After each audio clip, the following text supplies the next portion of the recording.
সকাল হলেই ঘরের বউদের নাস্তা বানানোর একটি টেনশনটা শুরু হয়ে যায়, তাও আবার সকাল 6টার থেকে নিয়ে শুরু করে দুপুর পর্যন্ত। এখানে কি শেষ? না, তারপরে শুরু হয় নাস্তা খাওয়ার পরে দুপুরের কি রান্নাবান্না করব সেই টেনশন একটি শুরু হয়ে যায়। তো এটা দেখা যায় আমার নতুন করে বলার কিছু নাই, এই অবজেকশনটা সব আপুদেরই এটা আছে। তো আর কি করার, এটা আমাদের রোজ একটি কাজের দিক, আর এটা আমাদের সবসময় করতেই হবে, এটা নতুন করে বলার কিছুই নেই।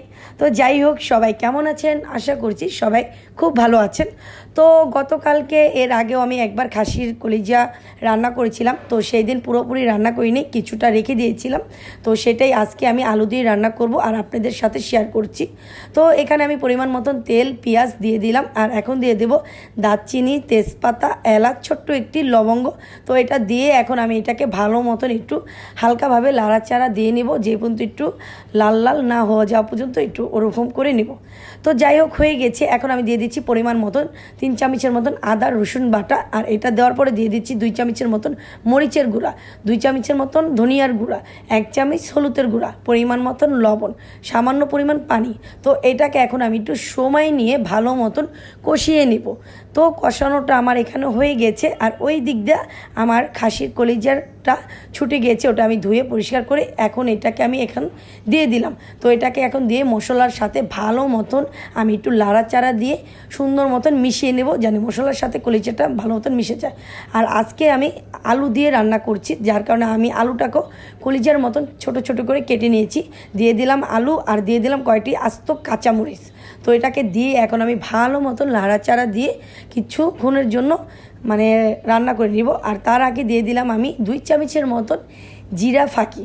তো এই তো জিরা ফাঁকিটা একটু আগেই দিয়ে দিলাম, সেটা সবাই কম বেশি জানেন।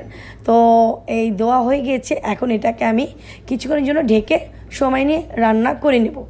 তো ফাইনালি এখানে আমার ভালো মতন কষানোটা কমপ্লিট হয়ে গেছে। তো এখন আমি এটাকে ভালো মতন একটু লাড়াচাড়া দিয়ে নিচ্ছি।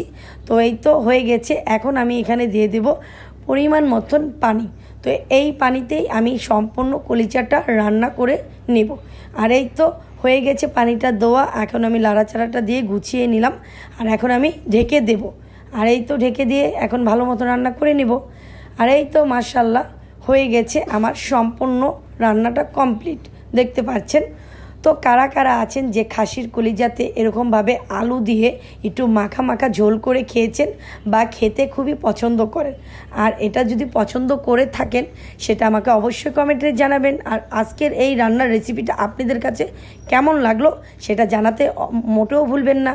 তো সবাই সুস্থ থাকবেন, ভালো থাকবেন। আল্লাহ হাফেজ।